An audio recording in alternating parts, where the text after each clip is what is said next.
Do you have prospects that don't show up to meetings? Do you have prospects that don't reply to your messages even when you've had a few conversations with them? Well, in this video, I'm going to show you how you can stop getting ghosted by asking one simple question.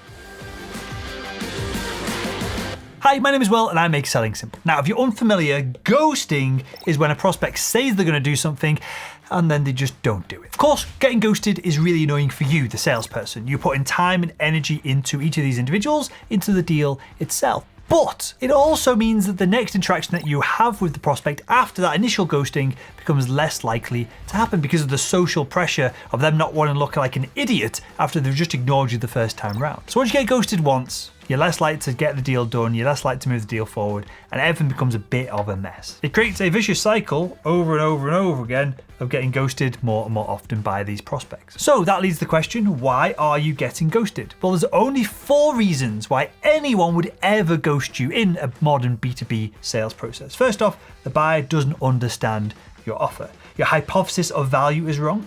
The problem that you solve is a low priority for them, or this is your fault, you manipulated them into a meeting. Each one of these can be solved pretty easily, and we're going to get into each of these in this video. But why is this seemingly a problem now more so than ever before? Well, in a recession, it's going to be harder to book meetings with your potential customers. They know that they've not got the budgets that they had 3, 5, 10 years ago to spend with you. And so it's going to be harder to get in the front door to get that initial meeting booked in the first place. So for the meetings that you do secure, it becomes even more important to move them throughout the sales process. And if they're not a good fit to work with you, that's absolutely fine. But if they are, you've got to get the deal done. There's nothing worse than trying to re-engage with a buyer after a bit of a break where they've ignored you once or twice, because then they end up getting stuck in the middle of your sales pipeline and you're there tapping them on the shoulder, trying to get their attention, trying to get something back out. So how do we solve this problem? Well, we use what's called micro-closing. And micro-closing is so incredibly simple. It's a 2-part process.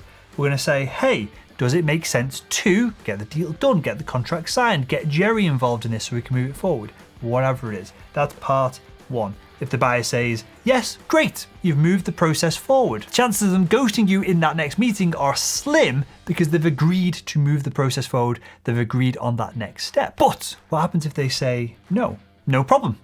This is absolutely fine. We're going to move on to step 2. We're going to say, hey, what do we need to do to move things forward? We're going to ask the buyer to coach us on what the next step is so that we can implement it, get it done so that we can progress the deal forward. The buyer is very unlikely to ghost you if you're constantly going through this process of asking them what they want, because all you're doing is delivering what they want and what they need to get the deal done. And the most important thing about micro-closing is that you're doing it throughout the entirety of the sales process. In your initial diagnosis call that you're going to have with the buyer, hey, if you've got the budget for this and you think I can help, would it make sense to move things forward? Already we're building that social proof of the buyer saying yes, yes, yes. Or if they say no, which is absolutely fine, we go, okay, when would it make sense to move forward? What would we need to have in place to move things forward? We're constantly asking that question and keeping the buyer between 2 lines. Let me demonstrate what I mean here. Your prospect, whether they realize this or not, wants to go off on a tangent. It's your job to micro-close whenever they try and do that to bring them back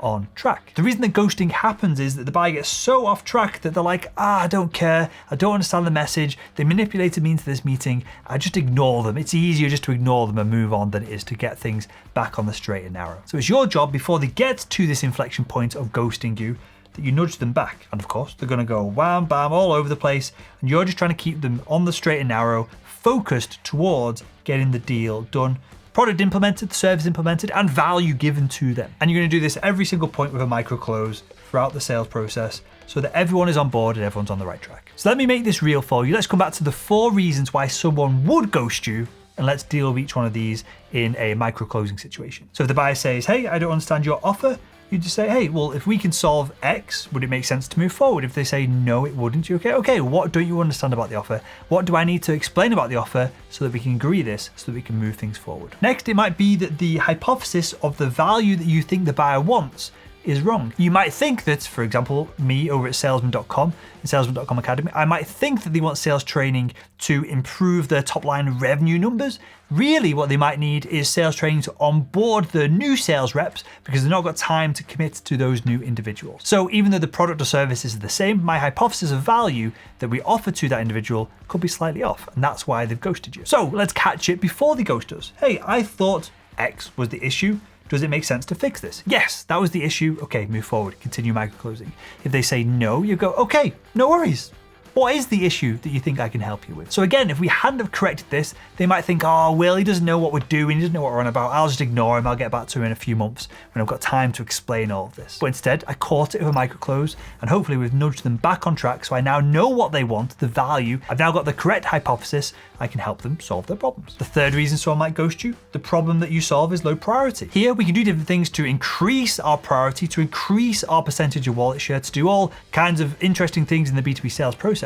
But before we do any of that, we need to confirm if this is true or not. We'll ask the question, hey, does it make sense to get this solved immediately? And if they turn around and say no, okay, fine. When would it make sense to get this solved by? Then you book a meeting for that point of time, and then you're back on track. Rather than them going, oh, well, I've said that it's going to be 6 months away. They're still pestering me. I'll just ignore them until the end of the quarter, end of the year. So do you see? We're just nudging people back on track over and over and over again, and that's how you stop getting ghosted.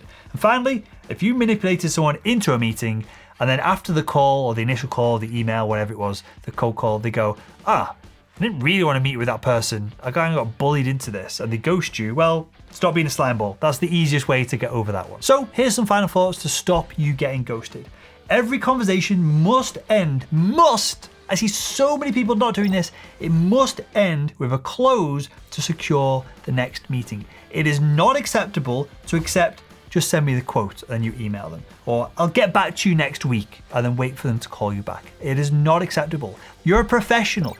Do you think a doctor allows a patient to be like, oh yeah, I'll just get back to you whenever? The doctor at that point is going to strike the patient off the list and just not even consider them as a patient anymore. If a buyer says, send me the quote, you go, okay, great. If I send you the quote today, so again, the microclosing question, if I send you the quote today, would it make sense to run through it tomorrow afternoon just to make sure that it all fits your requirements? If they say, hey, I'll get back to you sometime next week, go, okay, is this not a priority for you right now? So again, these closing questions over and over again. And finally, I want you to think of microclosing as a service to your prospects. They've got a problem. You can take them to a bigger, brighter, bolder, better reality where this problem is solved. They can't do it themselves. There's something blocking them.